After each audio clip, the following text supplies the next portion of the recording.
to another episode of Musical Minutes. I'm your host, Hans Manship.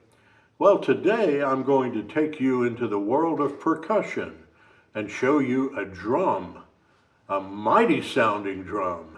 It's even called a thunder drum.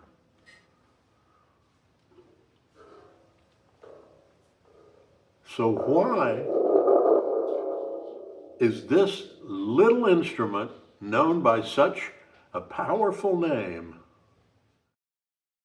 The thunder drum, also called thunder tube, spring drum, or thunder maker, is a percussion instrument consisting of a hollow tube, a thin membrane stretched over one end, and a long flexible steel spring attached to the membrane. The thunder drum is a perfect example of wave physics. Here's how the parts interact. When shaken, the 12 to 18-inch spring vibrates, producing mechanical energy which is transferred to the synthetic or natural hide membrane, or transducer, which then amplifies and pushes air in the hollow resonator tube, forming standing waves that amplify the low frequencies. This sound intensity rises and falls, producing an iconic rolling thunder sound. The tube length controls the pitch, the spring length determines the thunder depth, and the membrane tension controls the responsiveness. Playing the thunder drum is simple. You just hold the tube in one hand, let the spring hang freely, then shake your wrist gently for a soft rumble or shake harder for a louder rolling thunder effect. Thunder mimicking drums, though not spring-based, have appeared across world cultures from ancient ritual instruments to the modern spring drum design that I have here. From 3000 to 1000 BC, the earliest thunder mimicking ritual drums were created in Mesopotamia, Levant, and Anatolia, and were thought to invoke weather deities. From 1000 BC to 500 AD, ancient China used them in agricultural rituals to summon rain.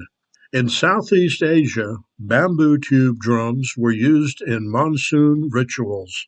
Early forms of thunder calling drums appear in Mesoamerican and Andean ritual contexts to accompany rain dances and agricultural ceremonies.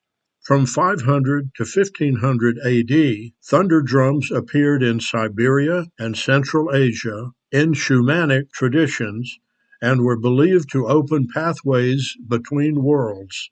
The Plains, Pueblo, and Northwest Native American tribes used thunder drums to summon storms, accompany rain dances, and represent thunderbird spirits.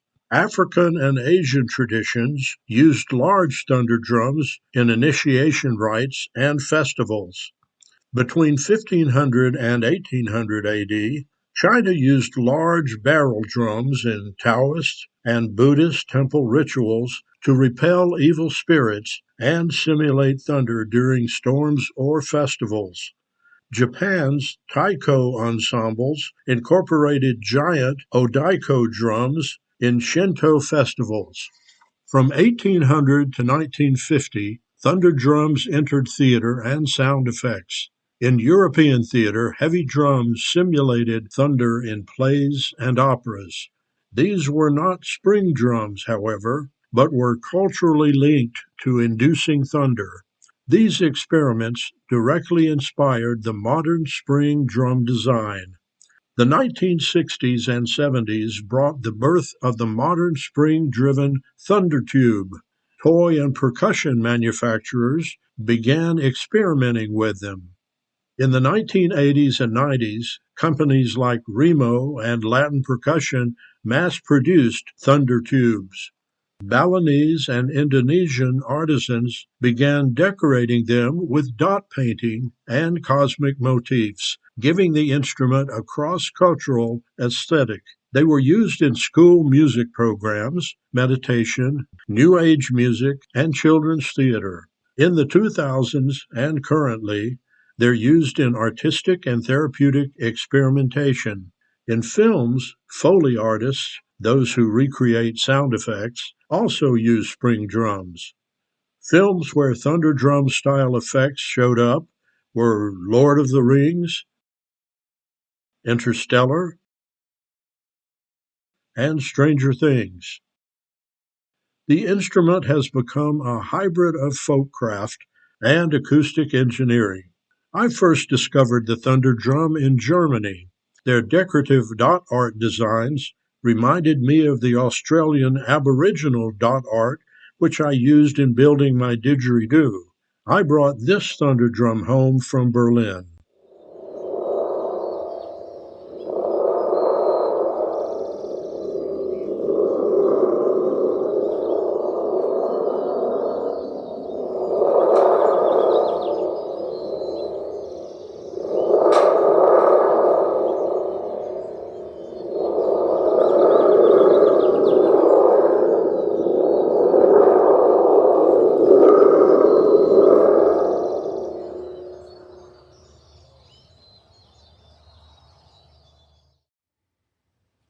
It's hard to believe that such a small thing could produce such a big sound.